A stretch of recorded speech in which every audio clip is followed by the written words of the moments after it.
ọ̀rọ̀ òṣèrébìnrin Tọ́pẹ́ Ọ̀ṣọ́bà tí ó ṣaláìsí tó jẹ́ pé Ọlọ́run kó bá wa fi ọ̀run kẹ́. Ọ̀pọ̀lọpọ̀ ló ti fa ọ̀rọ̀ yìí lórí ẹ̀rọ ayélujára. Mo ṣe àtẹ̀lé ìkànnì ayélujára ti ọ̀gbẹ́ni kan, ọkọ single mother àbí oríṣiríṣi ni mo gbọ́ ń bẹ̀. Ṣe rí, mi ò ní fẹ́ ní ká máa lò ó ká máa repeat torí ọ̀pọ̀lọpọ̀ yín ò ti wò ó, ṣùgbọ́n analysis tí mo fẹ́ ká ṣe lórí ẹ̀kọ́ ló yẹ kó jẹ́ fún wa. Tọ́pẹ́ Ọ̀ṣọ́bà ti lọ, kọ́lọ́run kó jọ̀ọ́ kó bá wa fọ̀run kẹ́, kó fọ̀run kẹ́ Tọ́pẹ́ Ọ̀ṣọ́bà.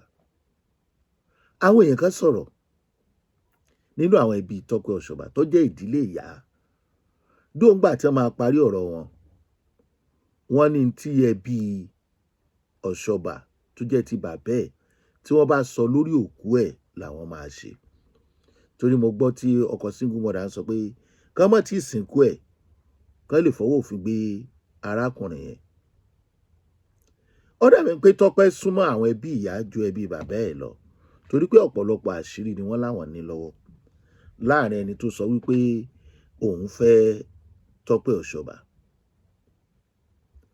Mi ò nílò àti lo àwọn ohun wọn toró pọ̀, dátà la dẹ̀ fi ń woṣẹ́. Ṣùgbọ́n ẹ̀kọ́ tí mo fẹ́ ká kọ́ ni wípé gbogbo àwa wòlíì tá a fẹ́ràn tàbí àáfàá tàbí babaláwo tá a fẹ́ràn láti máa gbé wàhálà wa sọ́rọ̀ àwọn tó bá náà wá gbàdúrà bí yẹ nǹkan wò lọ́dọ̀ wa. Wàhálà tí mò ń sọ, ẹ̀yin ọkùnrin mò ń sọ o, àwa ọkùnrin olójú kò mú ọ̀lọ. Ọ̀pọ̀lọpọ̀ wa sọ pé Ọlọ́run pè wá, àwa ò ní sọ pé bẹ́ẹ̀ kọ́. Ṣùgbọ́n ẹni tọ́lọ́run pè kò ní máa wò wípé ẹni tó bá wàhálà dọ́dọ̀ òun àti àdúrà gbígbà lòun gbọ́dọ̀ gorí ẹ̀ tàbí lòun fẹ́ gorí ẹ̀. Ṣé láti dákún ìṣòro wọn ni àbí láti yọ kúrò? Àwọn tó ń drag ọ̀rọ̀ yìí lórí ẹ̀rọ ayélujára, wọ́n tó pe ọkọ náà kó wá sọ tẹnu ẹ̀. Ọkọ sọ tẹnu ẹ̀, ó sọ oríṣiríṣi ní tó sọkọ́ ló máa ẹni tó ń parọ́ Tọ́pẹ́ dòkú ọ̀run, ó wà sí aláwòrábí, ọba dákẹ́dájọ́. Àwa kì í ṣe kóòtù, mi ò dẹ̀ ṣetán àti drag èèyàn nítorí kíni. Ṣùgbọ́n ẹ mọ̀ wípé ẹ̀san wà o. Nígbà míì ó lè jẹ́ ẹ̀san kíákíá tàbí kó má jẹ́ ẹ̀san kíákíá. A lè sọ pé lágbájá ló jẹ̀bi, tẹ̀mọ̀dò ló jẹ̀bi. Ṣùgbọ́n ẹni tó lọ gbàdúrà tó padà dìyàwó wòlíì, ṣó jẹ̀bi? Àwọn kan tiẹ̀ ń sọ pé ṣáàmọ́ tó fi bá sọ̀rọ̀, ṣáàmọ́ nǹkan tó lò fún, ṣáàmọ́ nǹkan. I'm less concerned. Wọ́n ti fẹ́ra wọn àbí ní boyfriend and girlfriend, torí kì í ṣe legally, kò sì mọ àwọn ẹbí Tọ́pẹ́. Wọ́n jọ ń gbé, wọ́n jọ ń lọ. Ṣùgbọ́n kinní kan tí mo fẹ́ dìmú rèé, àwọn kan wọ́n ní àwọn rí Tọ́pẹ́ nílùú Ìkòròdú lọ́jọ́ tó kú. Kí ni wọ́n ló ṣẹlẹ̀ sí Tọ́pẹ́? Mò ń bọ̀ wá sórí ọ̀rọ̀ ẹ̀yin agbófinró, ẹ̀yin kọ̀ọ̀kan nínú yín. Wọ́n ní àwọn lásìmá dá mọ́tò dúró. Wọ́n wá ní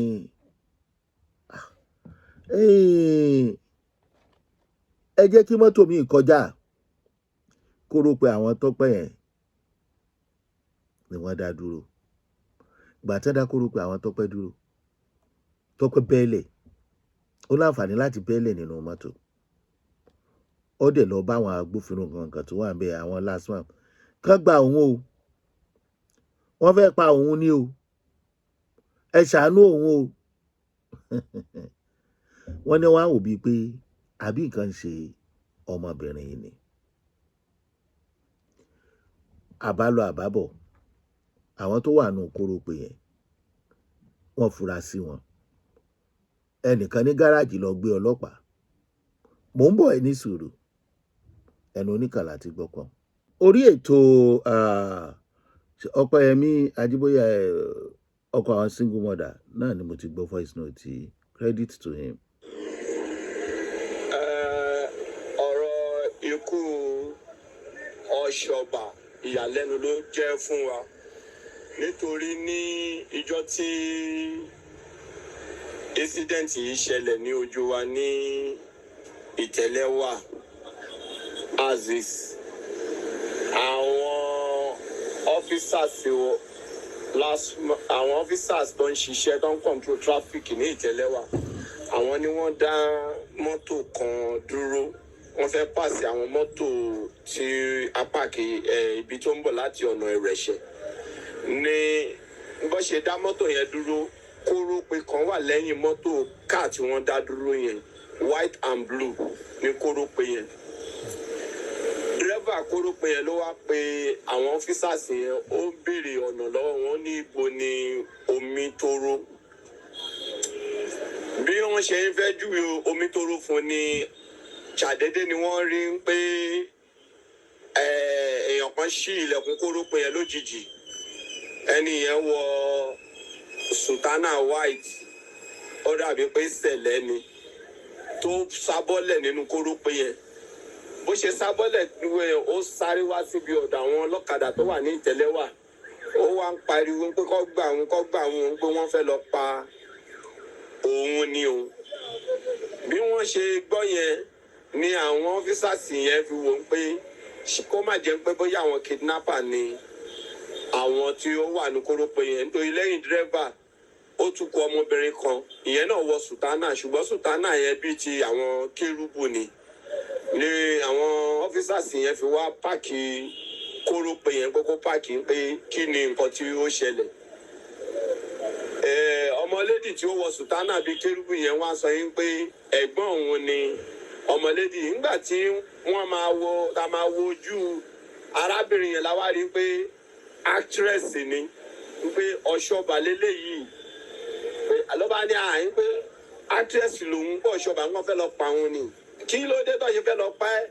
Ọba ń béèrè lọ́wọ́ ẹ̀ ní ọmọlédì tí bí wọ́n sọ pé kọ́ má dá lóhùn pé ó fẹ́ dà pé ó ti ní skọ́nskọ́n. Àwọn ń béèrè lọ́wọ́ wọn ní ẹni tí ó bá ní skọ́nskọ́n ń sọ̀rọ̀ báyìí.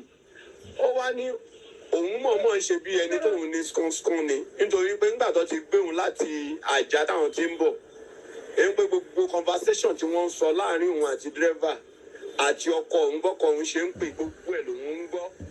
Èyí pé bí wọ́n ṣe gba 50 million lọ́wọ́ òun, bí wọ́n ṣe kó gbogbo dúkìá òun gbogbo ẹ̀ pátápátá ni wọ́n jọ ń ṣàlàyé fúnra wọn ní orí fóònù, gbogbo ẹ̀ lòun ń gbọ́. Ó ní ṣùgbọ́n gbogbo láti ibi tó ti ń gbóhùn bọ̀, wọ́n kàn sáré ni, kò síbi bóun ṣe lè pariwo.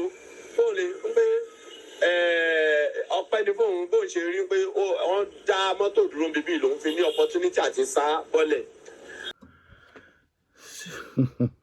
Ó ní àyè pé wọ́n ti gba owó lọ́wọ́ òun, wọ́n ti gba mọ́tò òun, wọ́n ti gba gbogbo nǹkan tó fún òun, wọ́n ti ṣe a ní kó farabalẹ̀, kóun náà máa sọ̀rọ̀ bí ẹni tó ní pé bóyá a máa fura sí bóyá ó ní sọ́fún, ó wá farabalẹ̀, wá ní kẹ́lẹ̀ mọ̀ nǹkan tóun sọ yín pé òótọ́ ni, yín pé kọ́kọ́rọ́ mọ́tò òun wà nínú kórópè yẹn, òun mọbi tó wà, abáni ó mọbi tó wà, ó yá lọ mú wá, kéèyàn kọ́kọ́ má tẹ̀lé. Ó dẹ̀ lọ sí mọ́tò, ó dẹ̀ ṣí rẹ̀, ó dẹ̀ mú kọ́kọ́rọ́ mọ́tò òun lélẹ̀. Ibẹ̀ láti wá rí pé ọ̀rọ̀ yìí gba ìfurasí, pé this is a kidnapping case.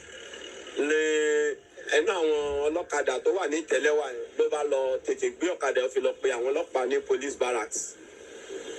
Ìgbà tó pe àwọn ọlọ́pàá dé, a dẹ̀ hand over case yẹn lé wọn lọ́wọ́, mátà yẹn lé wọn lọ́wọ́, wọ́n dẹ̀ gbé àwọn gbogbo wọn pátápátá, wọ́n gbé wọn lọ sí police station. Ìgbà tó tó bí ọwọ́ aago 3 sí 4, àánú lọ sí station ká lọ wo nǹkan tí ó ń ṣẹlẹ̀ ń bẹ̀. Nígbà tí IPO máa attend sí wa, ó sọ pé kéèsì yìí ń pé ọkọ ẹ̀ ló dùbò ẹ̀. Ẹni tó lè lọ mú kọ́kọ́rọ́ mọ́tò ẹgbọ́ o. Wọ́n ti treat cancer rẹ̀ tí yàgò sí nǹkan tó ń ṣe mọ́, ṣùgbọ́n lóyún pé bóyá abẹ́ bímọ pé ó sọ pé òun 40 lòun, òun ṣẹ̀fẹ̀ pé 41. Mo dẹ̀ wọ́n pé lóòtítọ́ ó normal pé ẹni tó ti ń dàgbà ọ̀rọ̀ ọmọ máa jẹ́ lógún. wọ́n ní ibi ọ̀rọ̀ ọmọ gbà. ṣé ẹ rí n tó gbé Tọ́pẹ́ dé ọ̀dọ̀ wòlíì tó dípò tí ń dàgbà kò lọ́kọ ó sì fẹ́ bímọ. Nínú ọ̀rọ̀ tí àwọn ẹbí ẹ̀ náà sọ káàkiri ní orí ìkànnì tá a gbọ́, wàhálà àti lọ́kọ àti bímọ ni Tọ́pẹ́ ní tó ń pòrúru ọkàn ẹ̀ kó tó lọ sọ́dọ̀ wòlíì. Ṣùgbọ́n ó padà lọ́kọ bí wọn ò tiẹ̀ tí ì fẹ́ra wọn délé, tí wọ́n ṣe boyfriend and girlfriend ṣùgbọ́n tí wọ́n jọ ń gbélé pọ̀. Ìyẹn wòlíì ṣó yẹ kó rí bẹ́ẹ̀. Ó ń bọ̀. Bí ọ̀rọ̀ ọmọ gbà fẹ́ bímọ àbímọ òun ni wọ́n fi gbà nípa àwọn tó gbà pọ̀ àparapọ̀ ni wípé ṣùgbọ́n torí pé ṣé ẹ gbọ́ àwọn tó gbà á pọ̀ àparapọ̀ gbà á ni ọmọ ọlọ́mọ. ìyẹn tí kò ń ṣe jurisdiction wọn ní kéèsì yẹn ló ti bẹ̀rẹ̀ wípé ẹlẹ́mu ọ̀rọ̀ ni kéèsì yẹn ti bẹ̀rẹ̀ wípé àwọn ò ní lè fi taratara handle kéèsì yẹn. Ibi tó ti sọ àwọn fámìlì Osoba náà dé láti Ṣàgámù wọ́n wá àwọn ẹ̀ wá ṣàpèlè pé kọ́ hand over nípa àwọn máa mú lọ sílé àwọn á lọ mọ witness táwọn máa ṣe ní orí ọ̀rọ̀ yẹn.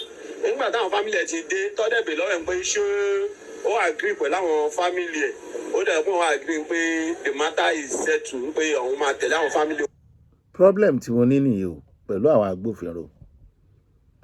Ìbéèrè tí mo fẹ́ béèrè ni wípé bí kéèsì yẹn ò bá tiẹ̀ ṣẹlẹ̀ lọ́dọ̀ wọn, ẹ̀yin náà ti di pé kéèsì wọn gbá ni lórí afẹ́ bímọ àfẹ́ bímọ, ó sì ní wọ́n fẹ́ lọ pa òun. Ìmọ́lẹ̀ wo lẹ tàn sídìí àwọn tó wà nínú kórópè kó tó di pé àwọn èèyàn ẹ̀ dé? Ṣé òfin ò sọ wípé ẹ lè padà gbé kéèsì yẹn síbi tó ti ń bọ̀? Ṣé dandan ni ẹni tí wọ́n ní wọ́n fẹ́ pa ni kó tún tẹ̀lé wọn lọ kápá àwọn ẹbí rẹ̀ ò dé kán ni wọ́n tún padà sí ẹlẹ́mọ̀rọ̀ níbi tí kò tí ì rí ìdájọ́ tí wọn ò tí ì yanjú kéèsì wọn níbẹ̀, níbi tẹ́ ẹ mọ̀ pé ọwọ́ ti lè kan ọwọ́. Ẹlẹ́mọ̀rọ̀ ládùúgbò ibi tí wọ́n ti padà gbé Tọ́pẹ́ tí wọ́n fi dé ìlú Ìkòròdú. Èmi béèrè ni mi accuse yín o, ṣé kò yẹ kí arrangement wà láti sọ wípé a padà gbé kéèsì yìí jìnnà torí kò yàtọ̀ sí kidnapping. Ìtọ́pa Tọ́pẹ́ Ọlọ́run ọba mi ló mọ̀. Ẹ̀kọ́ tèmi fẹ́ kárí kọ́ńbẹ̀ àgàgà ẹni tọ́lọ́run ọba tí ìdálóhùn ọ̀rọ̀ ọmọ bíbí tàbí ọkọ, ẹ rọra yọjú ràn. Kò sẹ́ni tó mọ ẹni tó máa ṣe, Ọlọ́run nìkan ló mọ̀. Ṣùgbọ́n a sọ wípé kẹ́ ẹ má ṣe kíni, kẹ́ ẹ má gbìyànjú. Nínú ìyànjú ni Tọ́pẹ́ kú sí o. Nínú ìyànjú ni wọ́n ní allegedly ni wọ́n ti gbá Tọ́pẹ́ àjọgbá ni. Nínú ìyànjú ni wọ́n ló ti sọ pé wọ́n fẹ́ lọ pa òun, mi ò sí ńbẹ̀. Ń bọ̀. Pé àwọn máa ń pè ní òun tiẹ̀ dùn táwọn fámìlì òun ti dé pé káwọn lọ yọjú ọ̀rọ̀ yẹn. Ìyẹn ni wọ́n fi release ẹ̀ fáwọn fámìlì ẹ̀. Wọ́n dẹ̀ release dírẹ́fà yẹn àti ọmọlédì yẹn pé. Ẹ jọ sà, irú kéèsì yẹn ṣé ìjọba ló padà ní kéèsì àbí èèyàn fúnra èèyàn? Kí ni àdéhùn tí wọ́n kò yẹ ká ní ká tiẹ̀ wá pé ọkọ Tọ́pẹ́ náà kán tó rìlíìsì ẹ̀ fáwọn ẹbí ẹ̀ tí ẹ̀já fọ̀rọ̀ wọ lẹ́nu wò àbí ẹ̀ ń so lẹ́lẹ́mọ̀rọ̀? Ẹ̀yin agbófinró à ń béèrè question ni o. Tọ́pẹ́ ti kú o. Ìtọ́pa Tọ́pẹ́ Ọlọ́run ló yé o.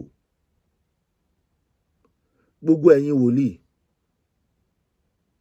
tẹ́ ń lá àwọn ọmọ ọlọ́mọ nílàkulà,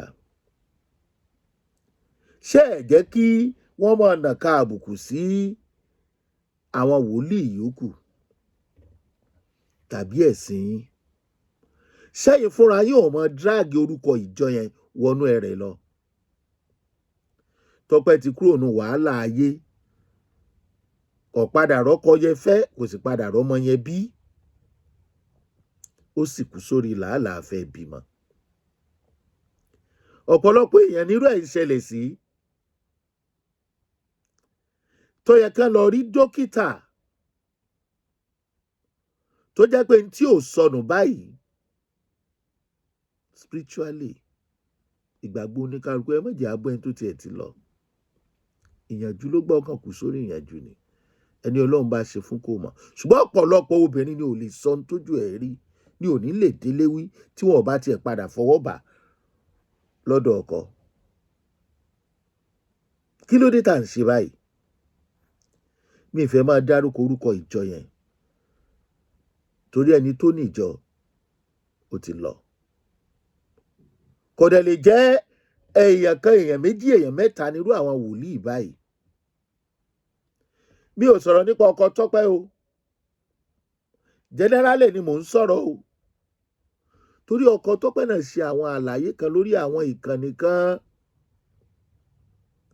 gbogbo nǹkan tèmi lòdì sí pátá kò kọjá pé why tí wọn ò ṣe ìwádìí ọ̀rìn kíniwín kí wọ́n tó yọ̀ǹda Tọ́pẹ́ fáwọn ẹbí ẹ̀. bóyá tí Tọ́pẹ́ bá wà lágọ̀ọ́ ọlọ́pàá pẹ̀lú ọkọ ẹ̀, ṣẹ́yìn ò mọ̀ pé wọ́n sọ kinní kan, èmi ò sọ pọ́kọ ẹ̀ ni o, wọ́n ká pé wọ́n wà lágọ̀ọ́ ọlọ́pàá pẹ̀lú ọkọ ẹ̀, ṣẹ́yìn bó ṣe é ṣe kí ṣẹlẹ̀ mọ́ ṣẹlẹ̀. bóyá láwọn nǹkan míì tí Tọ́pẹ́ fẹ́ sọ torí àwọn ọ̀rọ̀ kan wà tí wọ́n ní ó ti sọ tó dàbí ẹ̀rí. kí lẹ̀rí yẹn wúlò fún mọ́? àwọn bàbá wa ní òkú kì í bá alààyè rojọ́. bóyá nù nǹkan táwọn ọkọ sọ ni o ló ráìtì ni o, bóyá nù ẹ̀rí tí Tọ́pẹ́ fílẹ̀ ni ló ráìtì ni o, torí àǹtí ẹ̀ kan tó sọ̀rọ̀ wípé kó tó kú ó fẹ̀rí sílẹ̀. àìmọye àwọn àáfàá míì náà tó wà lórí pé béèyàn bá wá wájú wọn tó bá ti jóbìnrin ìbá àlọ́kọ ìbá àmọ́ lọ́kọ. anyway, ọkọ Tọ́pẹ́ Osoba, we are not caught. ẹ̀yin náà ti wí àwíjàre tí ń ṣá, èrò ọkàn tiwa làwa sọ, èrò ọkàn wa la sọ. kí làwíjàre tí ọkọ Tọ́pẹ́ sọ? ojú Ọlọ́run tó gbogbo ẹ̀. àmì ò bí ẹnìkan o, èmi ò accuse ọkọ Tọ́pẹ́ o, mi ò dẹ̀ accuse Tọ́pẹ́ fún rẹ̀. a kàn kẹ́kọ̀ọ́ nínú ọ̀rọ̀ yìí ni o. ọkọ tó fẹ́yàwó tí ò tí ì ṣe nǹkan orí ẹ̀, tí ò lọ mọ àwọn ẹbí ẹ̀, inú ewu ló wà. ìyàwó tó lọ́kọ tọkọ ò ṣetán àti lọ mọ àwọn ẹbí ẹ̀ tó fi sí ìsọ́mì, kò fẹ́ mọ̀ wọ́n, nínú ewu ló wà. báwo la ṣe fẹ́ bọ́ nínú ìdààmú ayé pẹ̀lú relationship? ẹ rántí àwọn ọmọ ológo, wọ́n máa ń kú, wọ́n ti ní kí wọ́n sin Tọ́pẹ́. ọkọ single mother ní àwọn ẹbí ẹ̀ ò fóun ní àǹfààní láti tọpinpin síwájú sí wọn support, right? ẹ máa dé ọ̀rọ̀ Mohbad, torí tí ẹ bá ní ká má sin Tọ́pẹ́ náà tó bàjẹ́ ti bàjẹ́. ọ̀rọ̀ Mohbad dé kóòtù, wọn àti ìsìn ọmọ ọlọ́mọ. ọmọ ológo máa ń lọ nínú ọ̀rọ̀ ọkọ, nínú ìṣòro. láìpẹ́ la gbọ́ ti St. Janet, oríṣiríṣi tó náà ti dojúkọ. ẹ jẹ́ fàdúrà ara àwọn ọmọ ológo lọ́wọ́ o. Ṣeun Agboola lórúkọ tèmi o, lórí ìkànnì Jùgbà Máa Sà. ẹ ṣeun bẹ́ẹ̀ tí ń wò wá. Bitter Truth ni ètò tiwa.